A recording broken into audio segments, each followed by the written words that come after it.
two, one. Hello, ladies and gentlemen, and welcome back to another exciting film journey here on Inside Movies Galore. I am one of your hosts, but tonight we are continuing our documentary series of discussions for Documember. And I will give you over to our host of the evening, which I believe is Jacob, correct? Indeed. Since this was one of your picks, why don't you tell us what you had us watch for tonight? All right. So tonight we are doing a film, a documentary of the musical Persuasion about the Rolling Stones, which is called Gimme Shelter. And despite the fact it takes its title from one of their most awesome songs, I don't really remember that song being on it, but maybe I missed that. I don't know. But anyway, it was on it. It was okay. I might have missed that part somehow. But anyway, per IMDb, the film, by the way, is from 1970. Is directed by Albert Maysles. Maysles. How do you pronounce that? Maysles. Maysles. Maysles. By Albert Maysles, David Maysles, Charlotte Zwerin. I do apologize to that family for butchering their names so badly. Let me see if they say Maysles according to Wikipedia. So we'll go with that. So, this 1970 film by Albert and David Maysles and Charlotte Zwerin, per IMDb, when 300,000 members of the Love Generation collided with a few dozen Hells Angels at San Francisco's Altamont Speedway, the bloody slash that transformed a decade's dreams into disillusionment was immortalized on this film. And it is one of the very few documentaries, surprisingly few documentaries, to get the Criterion treatment. One of even fewer concert films it has. It's generally considered a classic of the genre, but we'll see what y'all think. We'll start with you, Tammy. Is this your first time seeing this film, and what's your overall thought? Or initial Yeah, it thought? wasn't my first time seeing it. I thought it was okay. I just I thought there would be more like interviews with them and things like that. And it was, to me, it was more like a concert than a documentary. You know, I mean, I understand it was about that particular concert, but it just, I just thought there would be a little bit more interaction with them than just them performing, and a little bit of interaction about what had happened at the concert, But it was decent. I mean, got to see just how wild and crazy them people were back in 1969. Which is why when Weird Al sings about the partying in 1969, you really think about it. Hey, that doesn't mean that some of the concerts that I went to when I was a teenager weren't wild and crazy either. But a lot has changed. A lot changed from then till then. So when I went, and it's changed even more now. Mm-hmm. Because here we have we had a venue at the time was called the Eagles Nest. Now it's called the Rave, and I think it's still set up the same way that it was first come. There were no seats. They just come in and that's it. A standing room, or if you decide to sit on the floor, I got pushed back at one of the concerts I was at for being too close to the band. So I don't know how close they let you get nowadays, but Right. Well, very good. Is that your are you all knowing your first impression? yeah, I mean, I enjoyed it because I like the music. Right. I would have liked to have had more interaction with the individual band members, just so that you get to know them a little bit or something. That's what I think of in a documentary. Right. Right. So Yeah. Well, Brandon brought up a good point earlier. He told me it's like, well, we this is why I don't want to do Last Waltz. Last Waltz is a concert film. This one had a little more variety to it, but I know what you mean, though. It's really hard to do a discussion on a concert film that goes beyond your like, well, what'd you think of the music kind of thing, But at any rate, we've got Dave. We'll go to you next. What is your is this your first time with this film, and what is your initial take? This is my first time with Give Me Shelter, and I kind of have to agree. This is more of a concert film, but I do think that there was a lot of footage filmed of the Give Me Shelter tour of that time, but they were kind of using the footage to kind of freely flow towards the direction of them reacting to this Western. They were calling it the Western.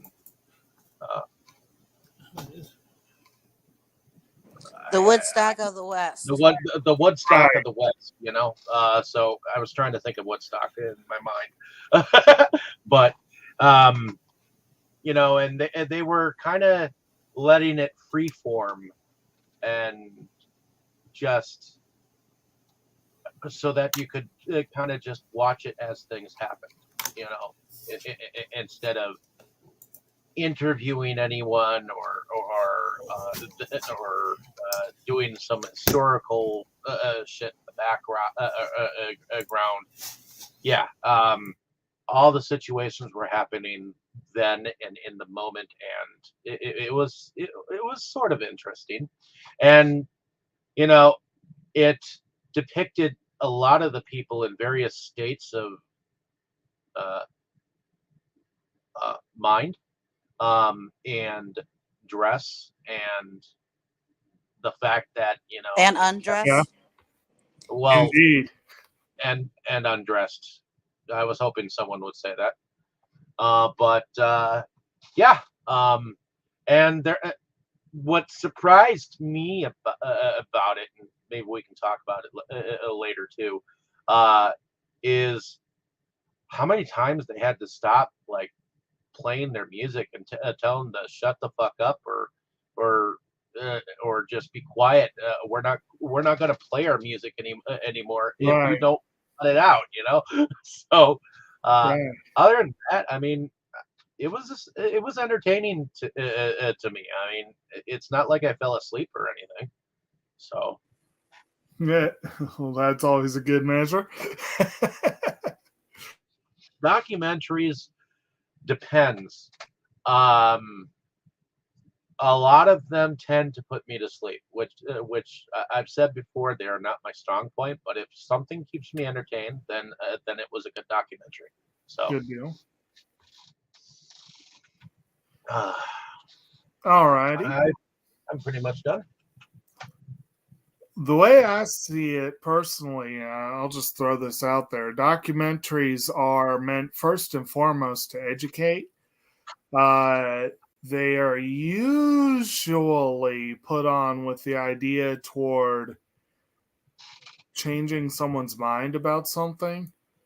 So I feel like a documentary that is effective in those two areas, that's kind of what makes a good one. But it being a movie, entertainment is a big part of it. You want to be entertained to keep your interest. and But anyway, yeah, just throwing that out. Brandon, how about you? Is this your first time seeing this, and what's your initial impression? This is my first time seeing it. I suffered from the fact that I went in totally blind. I never bothered to look up what the documentary was about other than the Rolling Stones. It had never appealed to me because though I like the Stones somewhat, they were never my favorites. I know people usually go like Stones versus Beatles. I was always on the Beatles end of it. I liked some of the songs, don't get me wrong. Yeah. Mama's Little Helper is probably one of my favorite songs because it speaks to overdose and drug addiction. But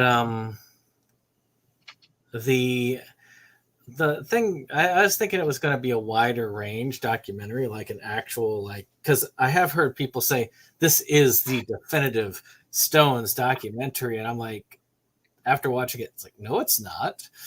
A definitive Stones documentary would cover more than just the one concert. That being said, it was actually two concerts that they had footage from. So, by the way, like I said, it was it was the final 10 days of a tour. Yeah. And I'm not going to say that I thought that it was terrible by any means. It had some great music. I have a harder time getting into something like that. Like I had a hard time getting into The Last Waltz, which is what this reminded me of a lot. And because I like listening to music, I tend to not like watching music. I'm not a concert goer typically. I have been to a number. I've been to a few punk rock shows and Alley Cats, and you talk about people getting messy. Yeah. Then, and I've been to house concerts, and you talk about people getting super messy. Have it to where half of the story above you starts coming down on your head. But to me, loud and close tend to be two things I don't like when it comes to those things, so I tend to steer clear. But I love music, but I love just listening to music when I'm driving or on its own. I don't like watching music, I guess is the big thing. So usually it takes quite a bit of entertainment on stage to really pull me in. And this one did a little bit better for me than The Last Waltz did, but because there was a historical aspect of it that was interesting, but to me, not my favorite. Probably won't watch it again for a long time. Maybe if I have a Stones fan that comes over and was like, I am a diehard Stones fan. Have you seen Gimme Shelter? No. Well, we're watching it. David brought up an interesting question. Do you guys think that the Song Remains the Same by Led Zeppelin is actually considered a documentary or more of a concert? I haven't actually seen that. Neither have I. But that goes right along with how I said it before. I rarely watch concert stuff.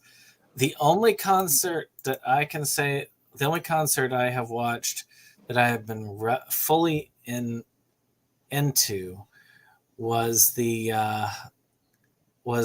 Queen farewell concert, because that one was so heartfelt after Freddie Mercury's death. And I enjoy watching Queen perform live, but usually those concerts I watch in like 2 or 3 settings. Yeah, I have the Queen one you're talking about too. I think the concert that I always tend to go back to is the Simon and Garfunkel concert in Central Park. That's always a good one to go back to because those are two that often tended not to get along, and yet they seemed to enjoy themselves at that concert, and because they did, the audience did too. So, oh yeah, it's like I've seen that in action, not with Simon and Garfunkel. I'd love to be able to say I saw them, but nah, I haven't. But another duo that infamously cannot get along. They apparently do not like each other at all. From what I hear, are the Indigo Girls, but I have seen them live and they put on a hell of a show. It's like when they're on stage, they were able to put it all behind them and just work together. So that's, pretty cool when you can see that. But yeah, so Brandon, is that kind of wrapped up with you, or? Yep, all wrapped Okay. up. All right.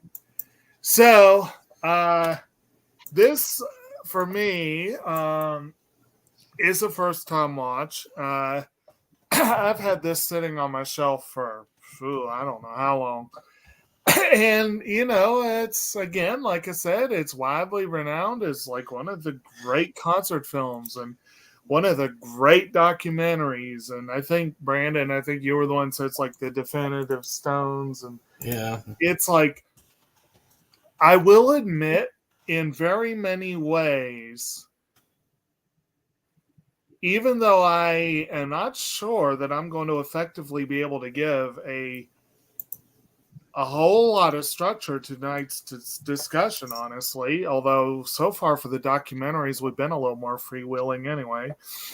I did learn a fair bit from this, not the least of which y'all may notice tonight. I had my the dial up from the dial from This Is Spinal Tap. Let's go to 11. Just a few minutes of this film was enough for me to go, Rob Reiner saw this movie when he made Spinal Tap. I was actually a little bit let down that they didn't go more in that direction. I think I agree with everyone here. I was expecting a little more of introspective interviews with the band, all that kind of stuff. My understanding of the events chronicled here is that there was so much media coverage over this event that that there was, for lack of a better way of putting it, the Americans were oversaturated, probably Brits as well, were oversaturated with the events of Altamont. And the murder trial or near murder trial, the legal proceedings that sprung out of it. And I think the filmmakers went with a very minimalist approach, partly because I guess they figured, well, you've heard everything already, so here we're just going to show it to you, So I think that's what they were going for. I will admit it did not make for as arresting a film as I had hoped. And I broke my usual rule. I usually only put forward films I've seen before for consideration. And this time I picked 3 films I had not seen. And, we got one that I may or may not have chosen had I seen it before. You know what I mean? But I still think there was a lot here. It was, Brandon, you said you got to have something to look at. You got to admit, Mick Jagger is amusing to watch. The way he prances about on stage. There's like, what's that song? Moves Like Jagger or whatever it is. Now I know what you're talking about, Well, it was interesting to see them all try to quiet the crowd all those times, because that was it was quiet you. Yes. Everybody cool down. cool it. He's like, Dana Carvey's impression of George Bush the Elder. He kind of reminded me of that.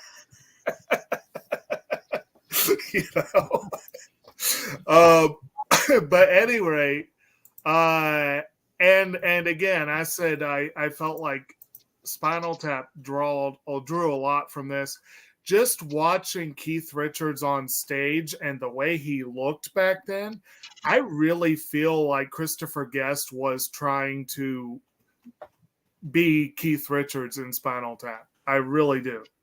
I don't know if y'all got that impression or not, but I got that impression. I was like, well, that's interesting.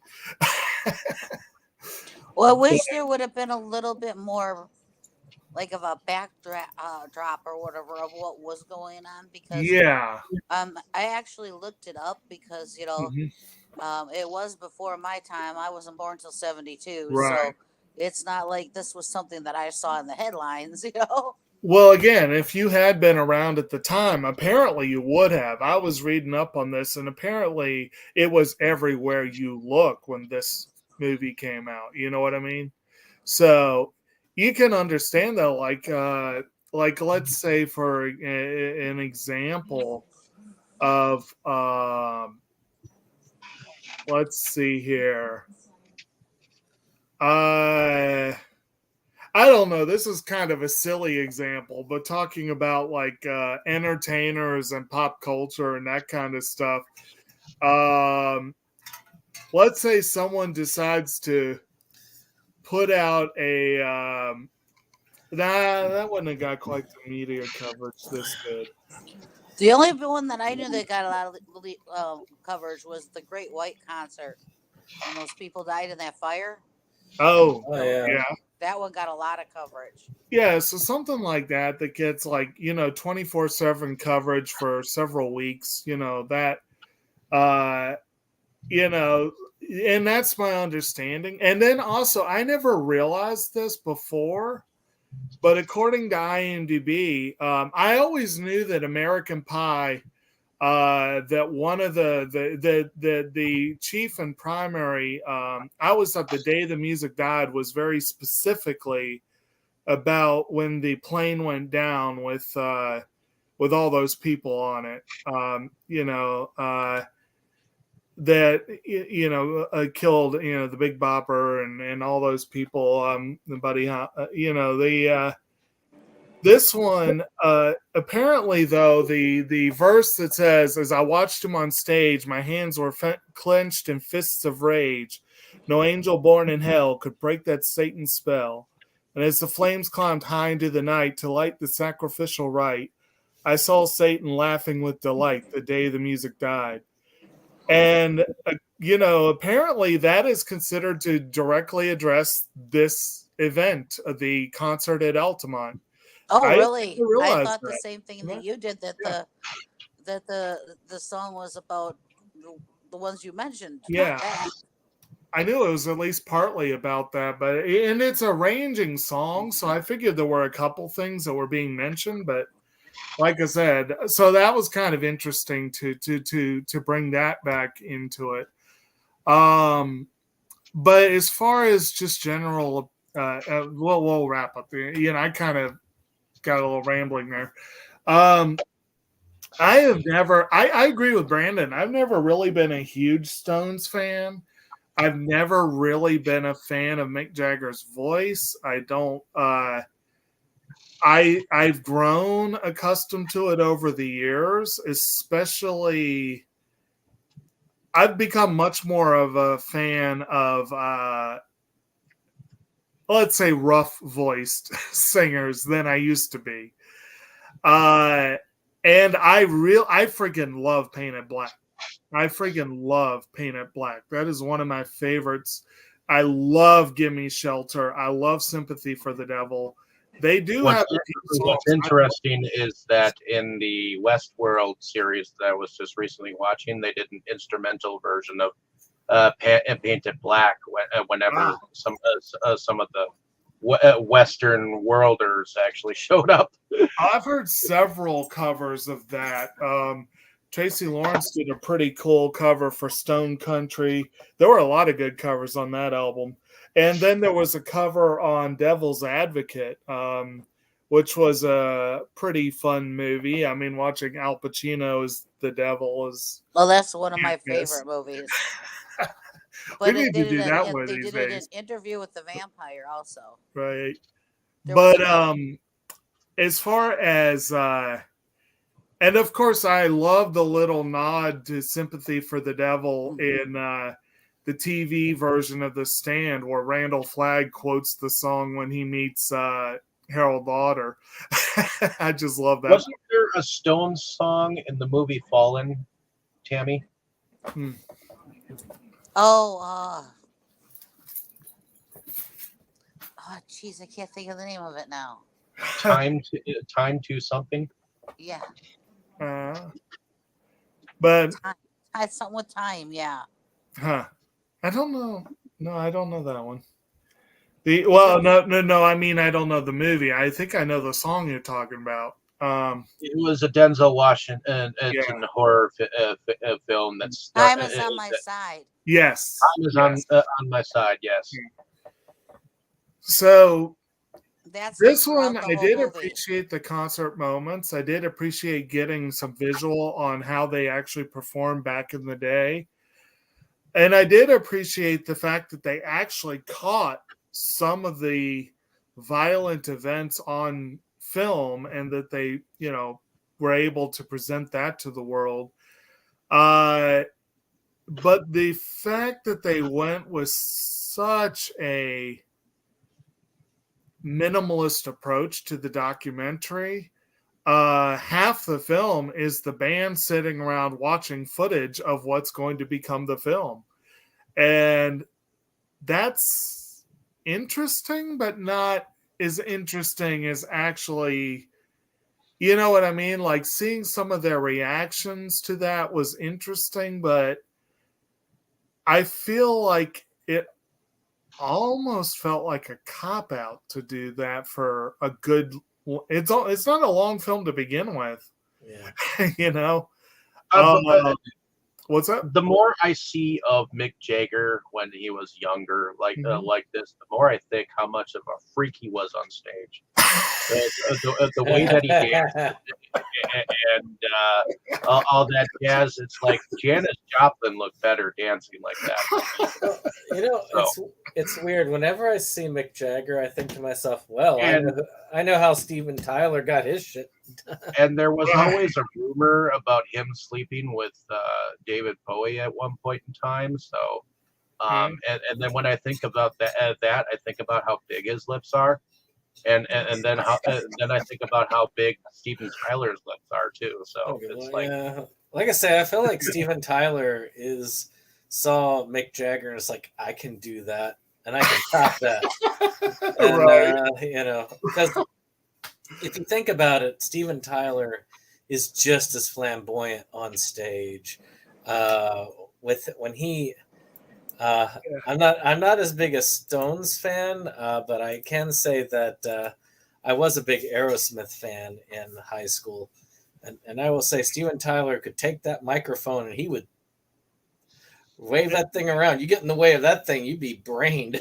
and now that you mention it, I think there is a pretty direct through line from the Stones through Aerosmith. Like I think, one kind of led to the other in a lot of ways. And honestly, even though they're very, very different musically, you've already mentioned Queen, but I feel like the Stones and their particular branch of rock probably helped pave the way for Queen too. So they are definitely historically important. And one of the reasons why people say the documentary is important is that this is the tail end of what was a very successful tour of theirs. Right. The film does also include film of them at Muscle Shoals recording the Sticky Fingers album.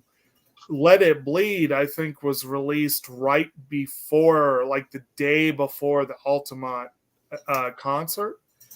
And the fact that Altamont went down the way it did, a lot of people said that was the nail in the coffin of the 60s. A lot of people looked at this as the turning of the decade. And so I could see why a lot of people put a lot of importance on a documentary about the event. But I also can see why it would be frustrating to someone from this time, this era, going back and going, okay, more, please. you know? But anyway, I guess I'm going to be honest. I'm not going to be able to do a beat by beat of this, and I'm not sure how much I really want to. The film kind of starts, I think it starts with a performance at Madison Square Garden, which they did a really successful show there.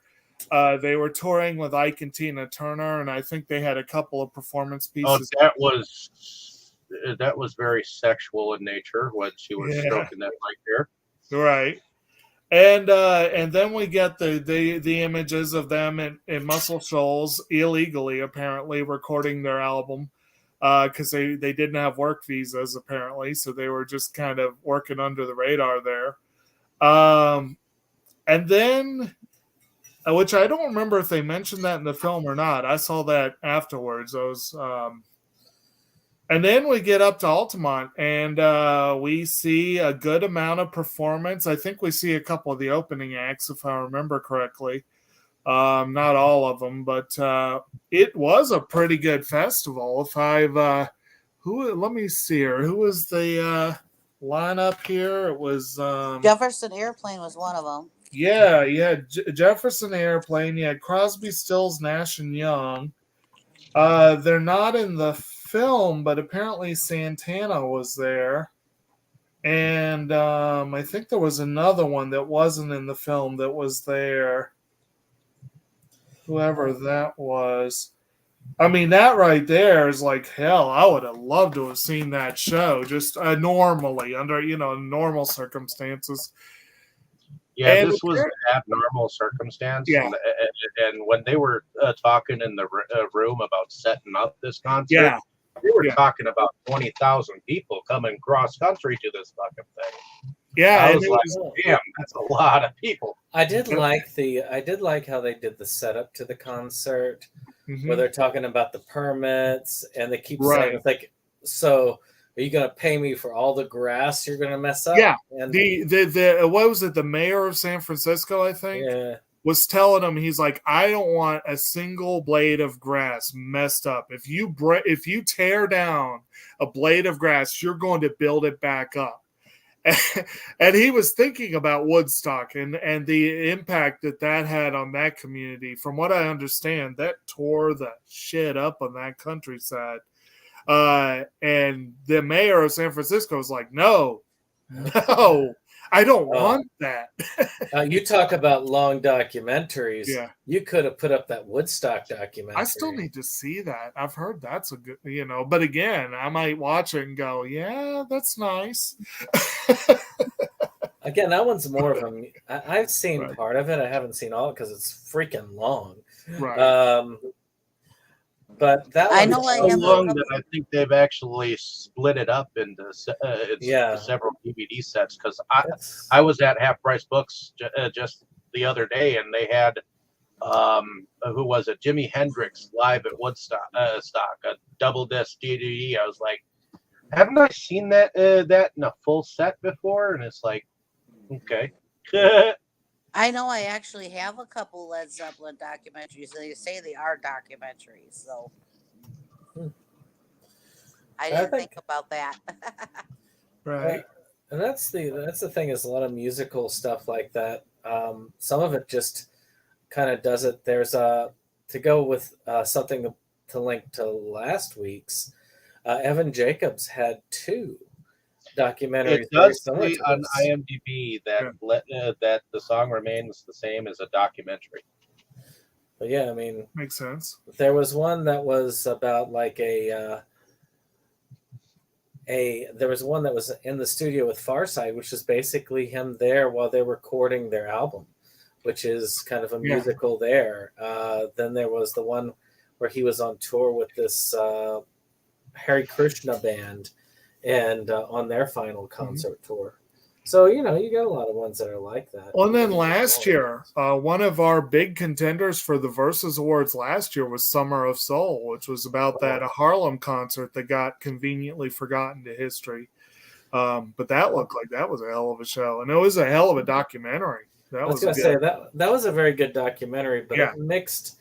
It did use the music, but it was a lot more letting you know what was going on at the same time as the music. I felt like. So that newer Elvis movie that came out like last year, that's basically a documentary. Yeah, Baz Luhrmann style. But it is basically a documentary. Well, I mean, the same way that Ray is a documentary. Yeah, it's a docudrama. It's or what was it? Walk the line. Walk hard. Yeah, like walk hard. Walk hard, definitely. Walk the line. I mean, or that. Well, Walk Hard was a music documentary the way weird the Al Yankovic story was. Yeah, or that Queen doc, or like a Bohemian Rhapsody, right. or Rocket Man, or Rocket Man. The more dramatizations. Yeah. That like to romanticize the truth. There is truth in there, but there's always, I mean, like my favorite film, A Beautiful Mind. Has a lot that's based off of reality, but definitely romanticized it all the heck, which is sad but true. I would love to see like a legit, just straight out documentary of the Stones done like high quality. Right. Yeah, it would be pretty cool. Maybe when they officially retire. Will that ever happen? Well, yeah, when they die. It seems like, or maybe they'll be brought back from the dead and they'll be performing as zombies. Yeah, could be. The this is kind of being a little catty, going off of pop culture, what have you. But like, I think if you were to go off of the legends and the rumors and whatever, Keith Richards probably has enough booze and drugs in his system to keep him perfectly embalmed for centuries. Oh, no. But then again, we probably just pissed off a few Stones fans. But at any rate, and I do still say casting him as Jack Sparrow's father was a brilliant move. I was thinking that. See, in a documentary, Johnny Depp could play him. Right. Well, if people get over this let's hate Johnny Depp phase that they're in, if that ever happens. I think people are at the neutral phase now. I don't think they care. They moved on. Yeah.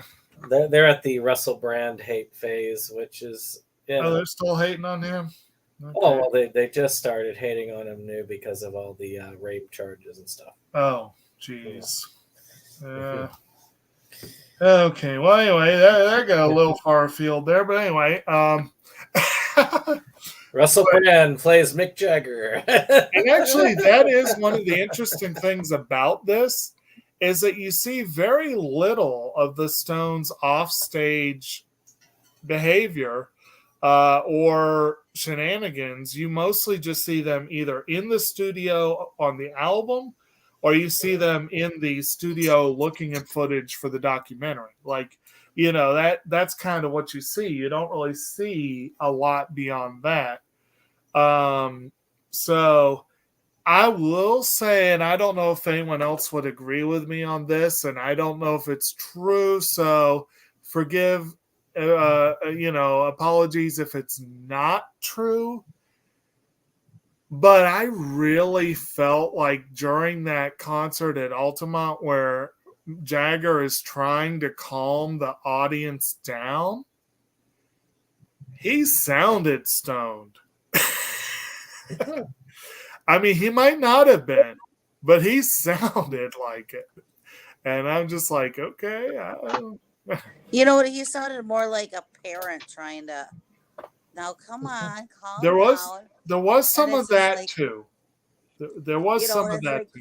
you got how many thousands of people, Yeah. raise your voice and tell them to quit. Don't Eh, just go.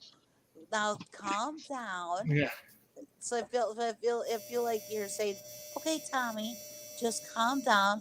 Otherwise, you're gonna have to go in the corner. You Uh-huh. know.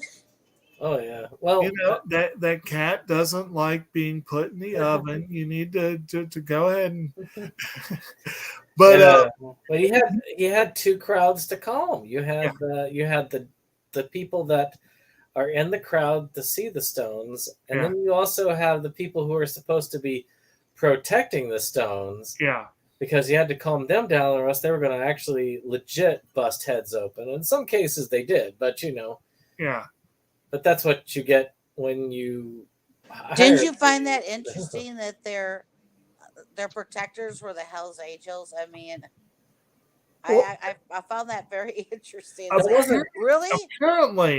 Apparently, the London chapter of the Hells Angels had done security for a concert they did at Hyde Park, and they were like, "Well, they did really well for us. Then let's give them let's have them do it here." But they also showed a little the bit British. They also showed a little bit of racial. They also showed a little bit of racial thing. There was a white lady who was going around with paper flyers that they were going to destroy the Black Panthers and jail them up or kill them off. And she was like, they're only the N-word, So it was. Those were simpler times back then. Yeah, I don't know if they were simpler.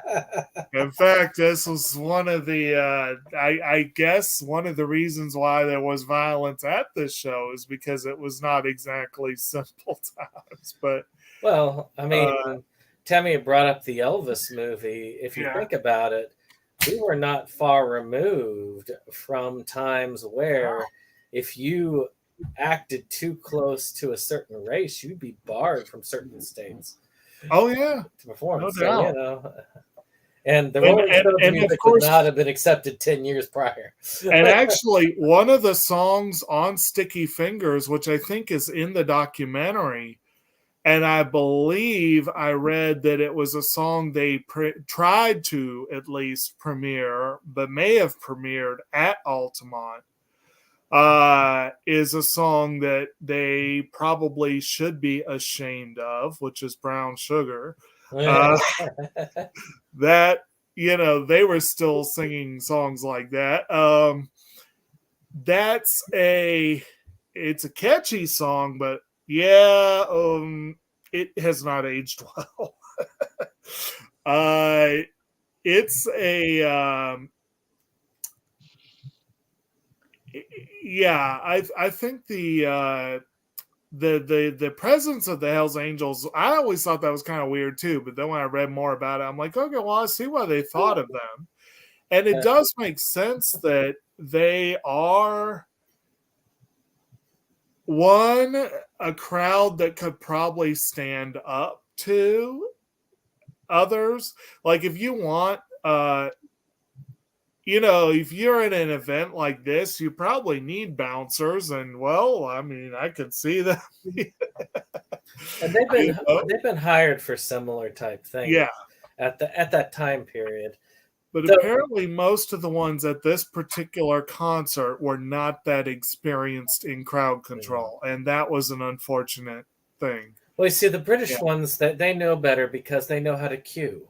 So it's better that way. Yeah, the British are more polite. Yeah, so they're more organized. They're like, now if this had been a soccer game or a football game, then they may have had a similar result.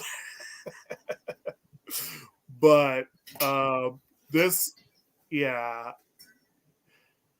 anyway, so did y'all have anything you want to talk about, particularly in the events leading up to the final concert? Any aspects you want to talk about of the Madison Square show or the recordings or anything like that? Well, David brought up about how come they are letting them just get that stoned or that out of it or whatever. That's like, well, what are they supposed to do to control it? There's no way Yeah. to control how screwed up these people got at the concert on drugs. There was no way to control it. I mean, it's not like nowadays that you go to a concert, you go through this and you go through security and you go through this and you have to sit in your seat and everything else. This wasn't like that. Well, even there, most concerts I have been to, at least at public venues, alcohol was involved or allowed to be involved. Most venues, when I went to see Leanne Rimes and Alan Jackson, I missed out on meeting Leanne Rimes, and that was heartbreaking for me because this was early in her career, and I was in love with her at the time, and my dad got to meet her, and I didn't because there was this drunk asshole sitting next to me who wanted to talk to me, and I didn't see my dad signaling, and it was because I was trying to be polite to a drunk. And so I know firsthand that people get drunk at concerts. Also, when my brother and I went to see Widespread Panic, I tell you, there was something else in the room, too. Well, the closest that I have been to a concert like this is we used to, just a little bit out of town from where we live, in East Troy, they used to have Ozfest. Yeah. And it was East Troy. The concert setup it's all open. It's a big field like thing, and they set up and they got like bands that are starting out, they're just starting to get popular and stuff, playing all day long, and people are out tailgating in the parking lot because we did. And they even had tents set up for if you're the driver, your designated driver, here's free soda for you. And then when the headliner would come on, Sabbath, couple years it was Sabbath and a couple years it was Ozzy, and even Rob Zombie was opening. The one year I went, Rob Zombie opened for Ozzy. And that's the first time I saw a Zombie. And it's all open. There was mosh pits and there was everybody was drinking and it was like this. Yeah. Because it was outside and open. And again, like if you're talking about again, this was right after Woodstock, and Woodstock was famous for some of that goings on. So, like I said, you can do some policing, but in a venue like this, no, you're not going to be able to keep people from getting shit-faced. You're not going to be able to. It's going to be a fact of life. Every indoor concert that I've been to, you always smell the dope. You always do. Somebody's got it somewhere. Yeah. Every concert that I've been to indoors, I've smelled it. Around me. But Ozfest was definitely the closest thing in my generation that, when I was younger, that was anywhere close to this. There are a few really big festivals. Like, I've always wanted to go to Bonnaroo, and maybe one day I will. And I can imagine Bonnaroo would have a lot of that same stuff going on. Probably, and I had a friend a couple years back. Fish does a week-long festival each year, and he went up to that. Threw down like $2,000 for a full week of Fish for him and his girlfriend. Yeah, anyone who goes to a show like that, there's going to be some mind-altering stuff going on. I don't know if Ozfest ran for more than one day. I don't remember, but I mean, it wasn't just here in Wisconsin. So you guys Yeah. never heard of it, Ozfest? Oh, I know. I know Ozfest. I know. Yeah. Well, I know of it. I I've know never. of it. Was it ever like in an outside open venue type where it was when it came by you? I can't say that I bothered to look into it.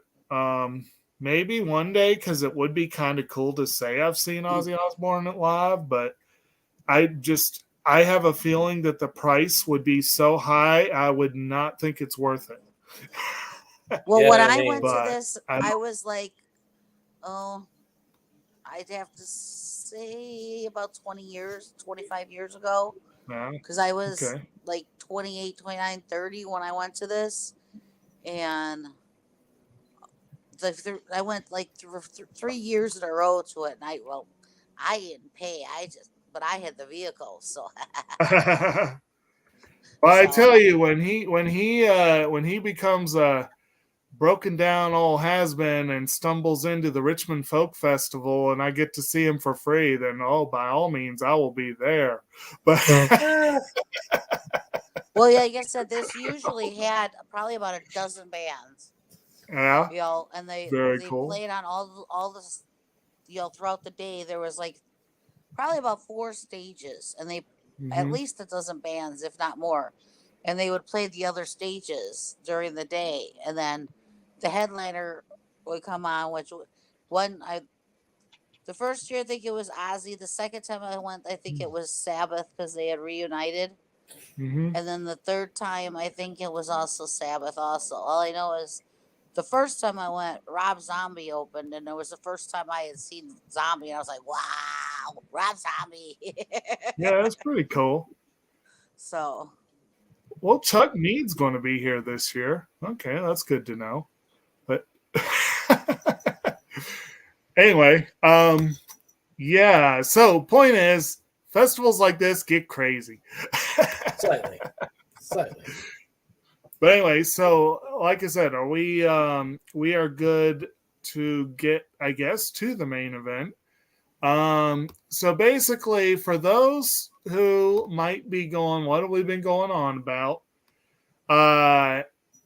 So this big concert that was supposed to close out the tour, and it was a free concert which is really cool. I love that. Although that's one of the reasons why so many people were there. This free concert that brings together these several really big acts. Again, it was like 5 or 6 really big acts together in this one show. Apparently, The Dead was supposed to be there, and then they backed out at the last minute because of what happened, which I guess you can't blame them because that would have kind of put a damper on the show. But basically a young black man named Meredith Hunter was stabbed and killed. Apparently he was stabbed and then beat, so I'm not 100% sure when he died from. Alan Passaro was the Hells Angel who was charged with his murder originally until they realized that Hunter had indeed pulled a gun. And the documentary footage actually showed briefly that he had pulled a gun. But it was really hard to see. It was really hard because by this point, it was night. So it was really hard to see out into the crowd. A few times, Jagger comments that he thought there was a scuffle. He knew about a scuffle. He didn't realize at first the severity of what was going on. And I think most people on stage didn't really have a clue what was going on fully.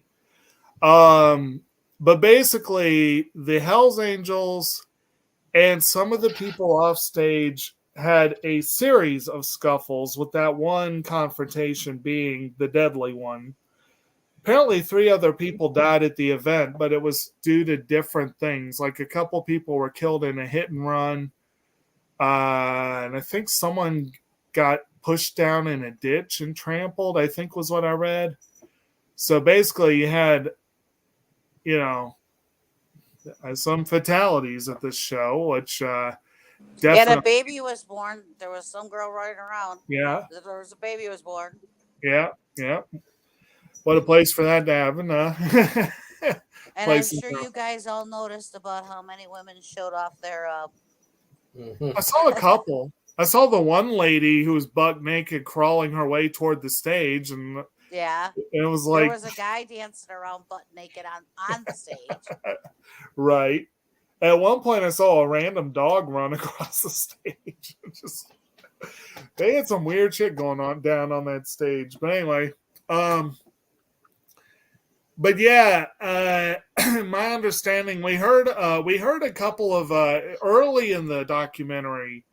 I think it was Jagger who was sitting with the one of the documentarians, and they were listening to some stuff from a call-in radio show. And one of the people who called in was one of the Hells Angels who had been there at the show. And he said something about people were kicking at their bikes and messing with their bikes. And yeah, if you want to piss off a biker, let alone an angel, but if you want to piss off a biker, yeah, harass their bike. That's a really good idea. So apparently there were people who really were asking for something to happen. You know, there was probably just stupid shit. There were probably people that were just being stupid. There's stupid, and then there's stupid. Yeah, exactly. There were people that might have been stupid because they were on drugs, but there might have been people who were there who were just plain stupid, you know? But that's the long and short of it, really, is there were people there who were there not necessarily to just chill and enjoy the music. There were people there who wanted to start shit. There were people there who maybe got carried away. There were people there who just were in the wrong place at the wrong time. And all told, some stuff went down. And a lot of it was caught on film. And again, that's kind of what most of the documentary ended up being structured around, was this is what we were able to see happened. This is,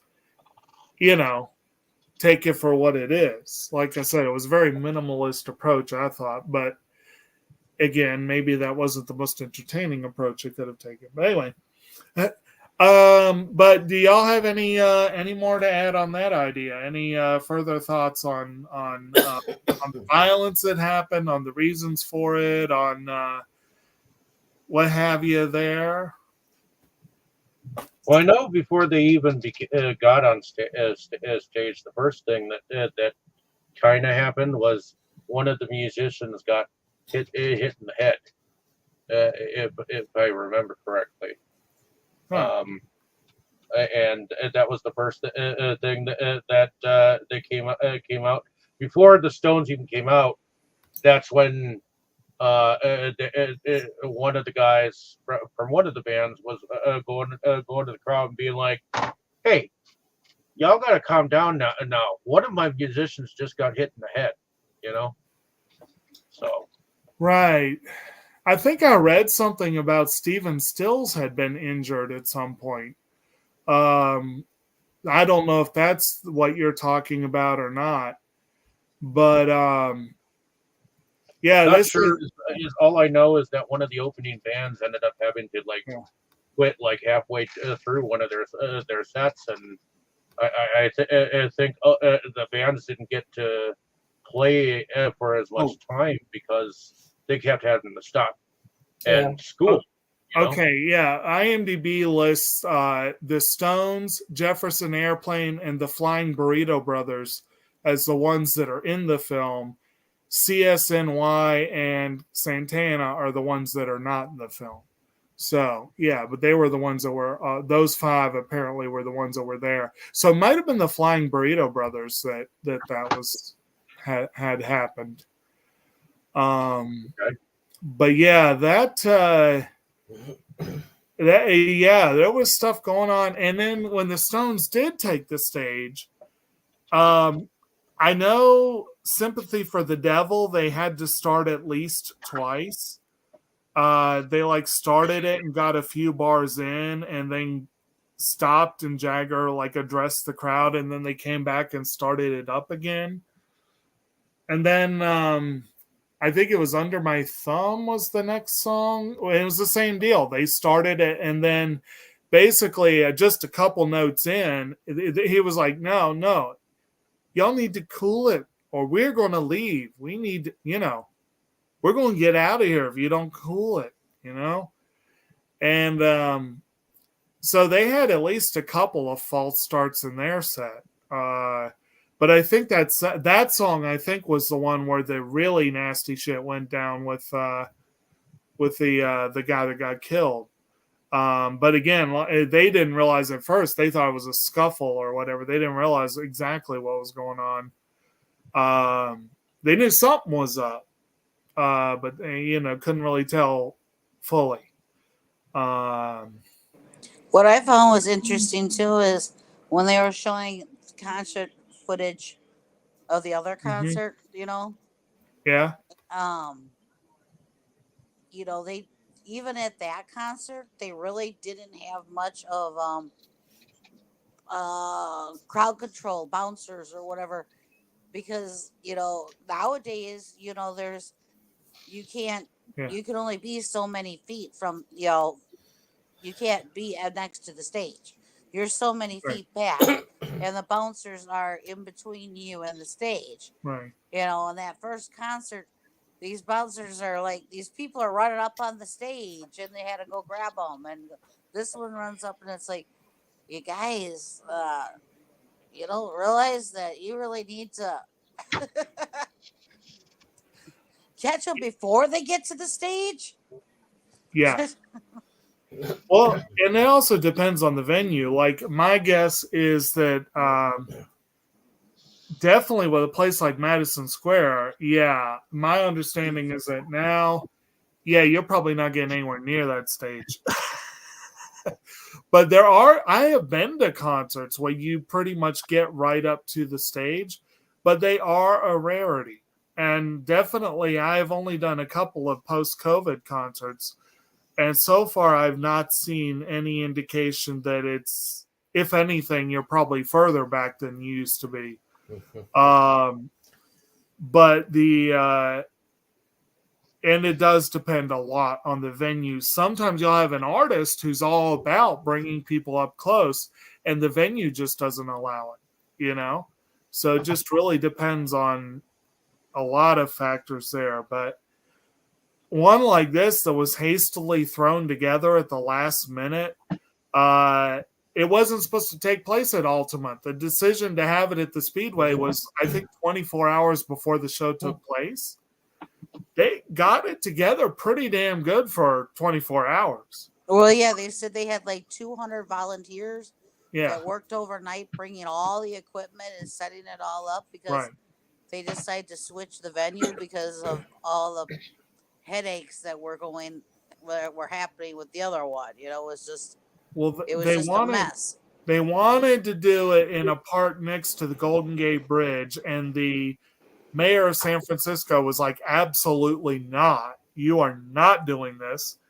And then I think they were about to be set up at another stadium or speedway or something along those lines. And then, but there was like a 49ers game that they didn't want to worry about hippies clashing with football fans, I guess. So they decided not to do that. And this was like the third choice from what I understand. That guy was pretty young that came forward and said, you can use my land, Yeah. Yeah. And from what I understand, they put it together pretty quickly, but that was a lot of people to corral with such minimal planning. Well, yeah, they said that they were worried about parking, and I remember him saying something about, how did he say, 120 times 80 or something like that?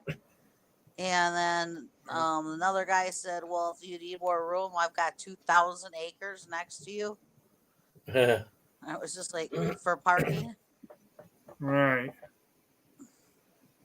So I think it was like So, 120 cars per 80 acres or something like that. They figured it out or some shit. hmm. And he's like, and the other guy's like, "Well, is that gonna accommodate like 20,000? Or how Yeah, many cars is that gonna accommodate?" right. And speaking of stuff not going quite to plan, according to IMDb, one of the people who ran a camera for this documentary was a young George Lucas. Hmm. And apparently, the vast majority of his footage was unusable. Yeah. I think his camera stopped working early and they could barely use it. And the directors claimed that none of his footage was used, but later, someone, I don't remember exactly who, but apparently someone who was trying to set the record straight had said that, well, one tracking shot early in the film was actually by George Lucas. But, just random trivia for you Lucas fans. But, Well, but of course, it was unviewable. It was George Lucas. right. But anyway, I guess does anyone have anything else to say about the main body of the film before we go into production and music and that kind of stuff? Not that I know of. Okay. This film is all about the production and the music. Right. So, production. We just talked a little bit about potentially Lucas's involvement. Overall, and we have talked a little bit about how the film was set up, how it was structured. Do y'all agree with my assessment that this was kind of a minimalist take on doing this documentary? And I know no one here was really truly blown away. What do y'all think? Would it have served better to go really heavy on the interviews? Would it have been served better to go a little heavier on the music, or some combination there? I almost feel like this is propaganda. I really do. I feel like Really? it's a little bit propagandic because of them showing the whole what led up to the incident, and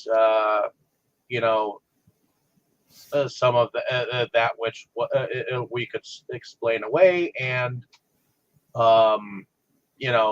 just because that incident evidently, which was a widespread incident at the time,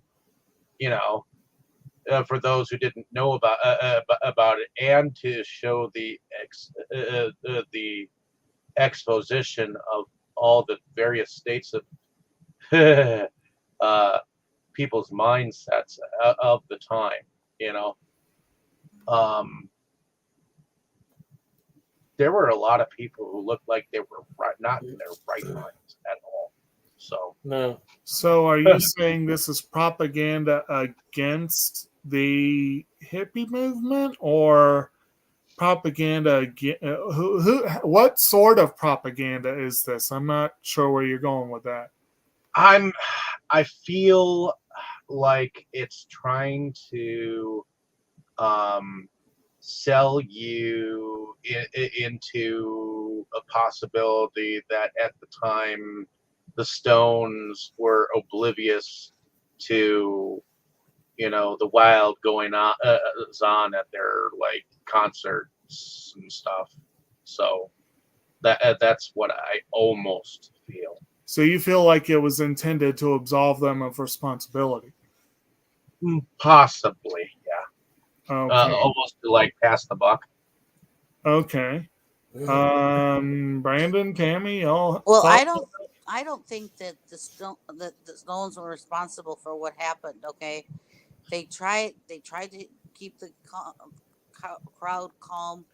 they did have security. Whether I agree with who they had for security, I have nothing against the Hells Angels. I just don't think it was a very good pick. I think you should have people that are trained to be security and trained to be handling big crowds, not just sit here and be a big burly biker that throws you out of his way. You know, I do think they hold some kind of responsibility for what happened, but do I think they are fully blamable for the incident? No. Well, I mean, well, you you could can't also predict blame. people. You can't predict people, and You could. especially when you get that big of a crowd. We could go round and round and point the finger. I was gonna say you could blame any of the other groups that were on the stage Right. at that time. I think Because that there's so many. I think this would have been better if they would have had a little bit more of like an in-depth interviews with the actual, with the Right. band instead of just all the footage and not much of them. You know, I agree with you there. I've seen documentaries that is pretty much just the footage that were really effective. But I've also seen ones where it was just the footage and it was like, really? You didn't want to do more with this, maybe? you know? And Dave, the reason why I was so surprised at what you're saying is I really did feel like if they had done more interviews, if they had done more actual actively shaping the narrative within the documentary, I would have thought that would be more potentially propagandist or polemical. I've seen documentaries that were absolutely propagandist. I mean, as much as I enjoy his documentaries, I won't deny that that Michael Moore, for example, it trades in propaganda. I'm not going to deny that. Yeah. There are documentaries where that is absolutely the case. I honestly thought this one could have used a little more of that, to be honest. But that's just me. I think everyone's got their own kick. But I guess in a sense, I wish I would have seen like maybe even like a television interview that might have been with the Stones about the incident to kind of show some of their reaction, because you didn't really get much reaction.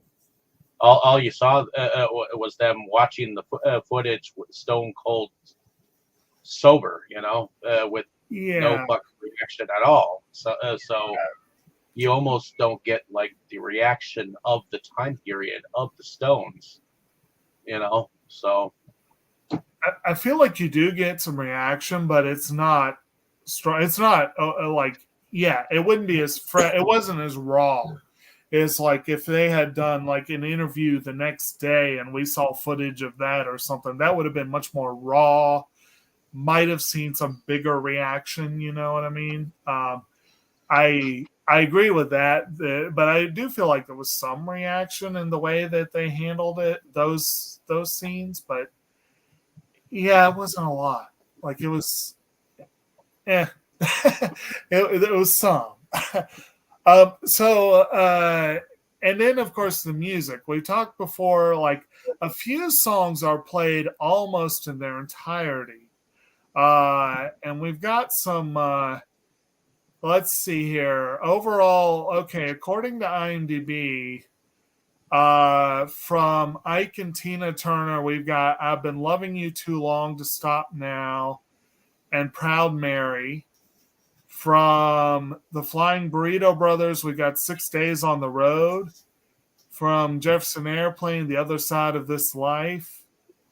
And then from the Stones, we got Jumpin' Jack Flash, I Can't Get No Satisfaction, You Gotta Move, Wild Horses, Brown Sugar, Love in Vain, Street Fight Man, Sympathy for the Devil, Under My Thumb, Gimme Shelter.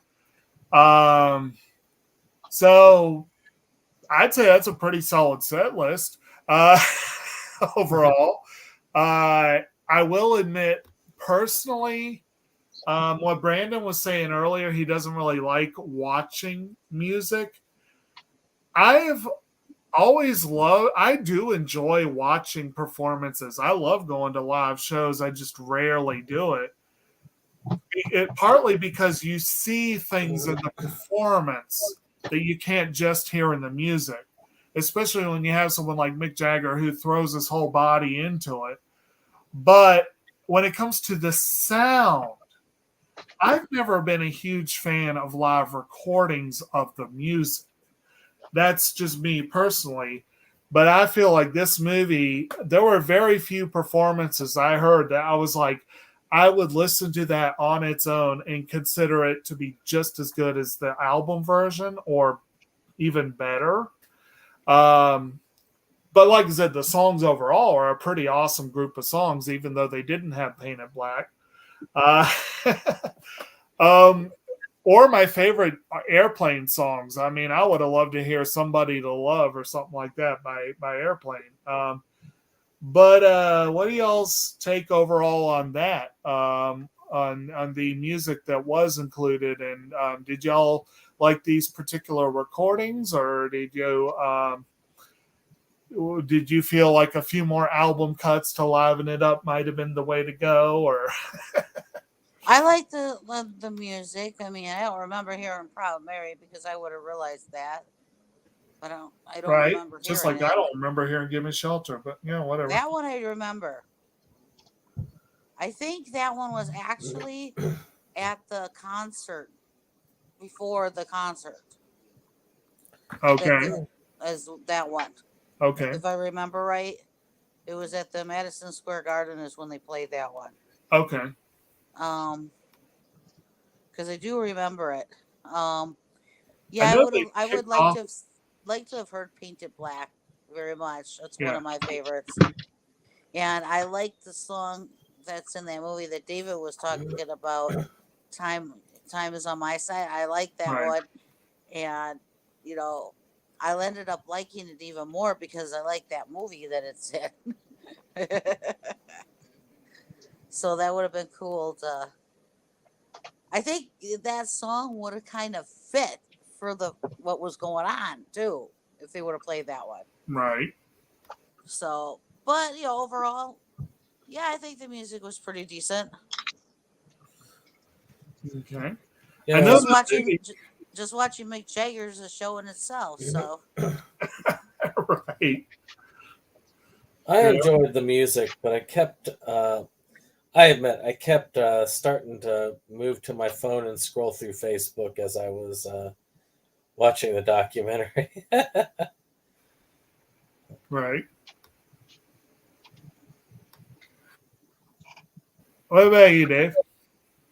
Well, as far as the other music involved, I did like seeing Tina Turner. I've honestly never really heard a lot of music by Tina Turner. Now, I know the huge abusive relationship between Ike and Tina Turner, and that nature, but I've never actually listened to her music. So seeing her perform and quite vividly, because it almost sounded like she was having an orgasm on stage. That was interesting and entertaining. But some of the other music that was involved, like Jefferson Starfish. That's another one. I only know one or two songs by Jefferson Starfish. If I could pick them out. So I guess I was self-consciously just having that music be in the background. I was more interested in the way the crowd was reacting and stuff. So, but it was entertaining for what it was. All right. So, well, I guess that probably about wraps it up. I'm not sure I have much more to say. Did y'all have any other stuff you want to throw out on this one?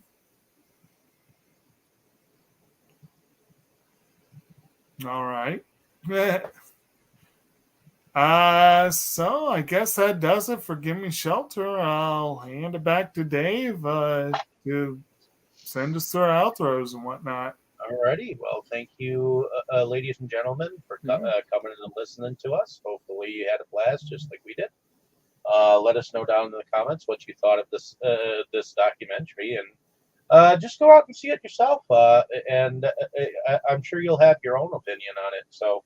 But let us go down, go around and tell us a little bit about ourselves. So let's start with you, Tammy. Why don't you tell us a little bit about yourself and what you do? I go on this site and another with my fiance David. I go out on Sunday and talk about movies with everybody and get their opinions. I got my own collection and my own likes. And well, summer's wrapping up, but for right now, I enjoy taking my 1972 Grand Prix out on these nice summer days. Alrighty, heading over to you, Jake. Why don't you tell us a little bit about yourself and what you do?